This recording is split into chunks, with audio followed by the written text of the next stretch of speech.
Hi everyone, I'm going to be reading chapter 13 of S.F. Said's Vajakpur.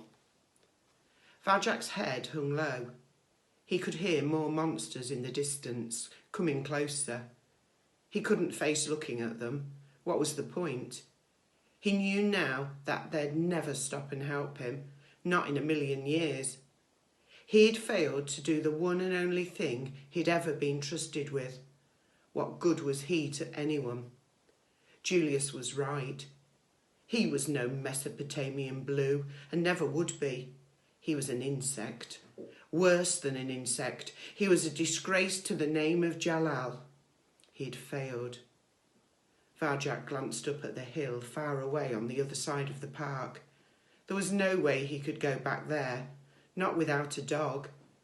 That meant he might never see his home again. The kitchen full of china bowls, the Contessa's red velvet armchair, even the new toy mouse. Never again. He slunk into an alley that led away from the monsters, away from the hill, and away from his memories of home. This alley was narrow and dark with the shadows of night. It was empty except for a swarm of black plastic rubbish bags, so full they'd split open. Ruined food seeped out of the bags like blood from a wound. The ground was slippery with scraps, soggy bread, slimy fruit, discarded and decaying in the dirt. Somewhere in the distance, almost buried by these smells, was the tang of meat. Vajak's stomach grumbled. It had been so long since he'd eaten. He remembered insisting to mother and father that he wanted to hunt like Jalal. He laughed bitterly at the memory. It was easy to talk about hunting, but to actually do it, him, the coward who couldn't even stop a dog, Vajak, who had disgraced his whole family, a hunter like his famous ancestors. No, an old scrap of meat was all he was good for, all he could get. Vajak followed the scent. His awareness led him along the alley and over a wall.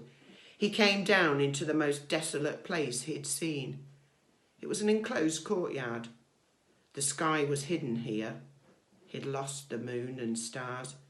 He could see nothing but big concrete tower blocks looming all around. Every door and window was shut, as if the people inside were trying to keep something out. This place made him nervous. The blocks would be impossible to climb. Their walls were smooth and sheer. If something went wrong, if there was trouble, he could easily be trapped. The only way out was the way he'd come in. Still, at least it was shadowy. There were plenty of places to hide, and it was quiet. All he could hear was the muffled rumbling of the city in the distance. The smell of meat was potent in this barren place. With grim precision, Vajak tracked it to a metal bin that clanked in the corner, helpless on its side in a murky pool of rain. Something brushed against his shoulder. Vajak gasped. He ducked and swung around. What was it? Oh, no one there, just a rustling sound. A plastic bag caught by the wind was circling him, as if it was the hunter and he was the prey.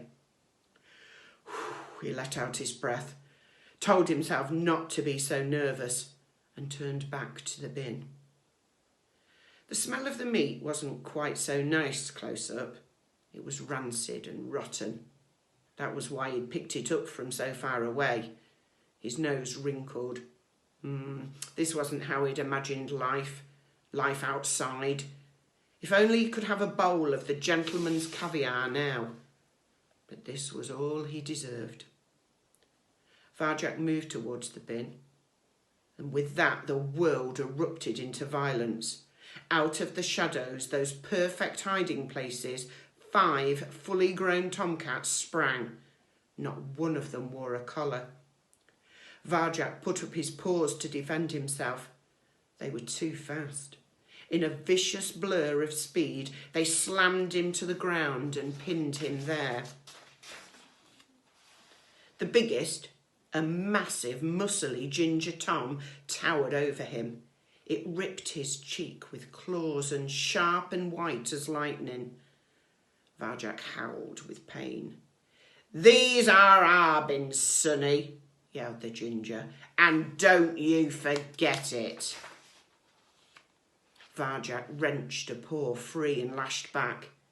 He caught the Ginger full in the face, but it didn't budge, didn't even flinch. It just opened its jaws and spat at him. The other cats poured down on him, a deadly rain of claws and teeth. Varjak screamed. It was agony.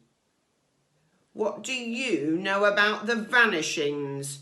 demanded the Ginger. It was as big as the gentleman's cats. "What vanishings?" gasped Varjak. "Don't you pretend." Claws raked across Varjak's side. Bony paws pummeled his head. He clenched his eyes tight and curled in a ball. Off in the distance he could hear a siren wailing. This was it. This was the end. He was going to die alone in this lifeless concrete place, and no one would ever know. A sense of relief washed through him. He was glad it was over. He didn't want to live anymore.